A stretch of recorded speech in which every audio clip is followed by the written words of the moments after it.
Hello mga barkada! Ako si Kiyomi. Ako naman si Yuri. Ako naman si Ryu. Ako naman si Kwas. Na umaga, naglalaro sina Yuri, Ryu, Kwas at Kiyomi sa parke nang makita nila ang isang maliit na aso na umiiyak sa ilalim ng puno. May tinik ito sa paa. Awa naman siya. Dahan-dahang lumapit ang mga bata. Huwag natin siyang takutin. Kausapin natin siya ng malumanay. Tinulungan nila ang aso at binigyan ng tubig. Maya-maya, may dumatinding munting pusa na gutom na gutom. Kumuha si Kiyomi ng kaunting pagkain at tinilagay sa maliit na lalagyanan. Dapat mabait tayo sa mga hayop.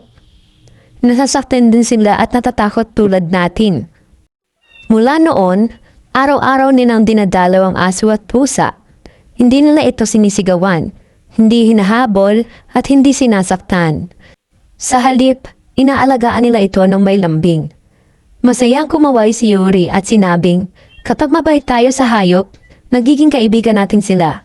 At mula noon, ang aso, pusa at 4 na bata ay naging pinakamabuting magkakaibigan.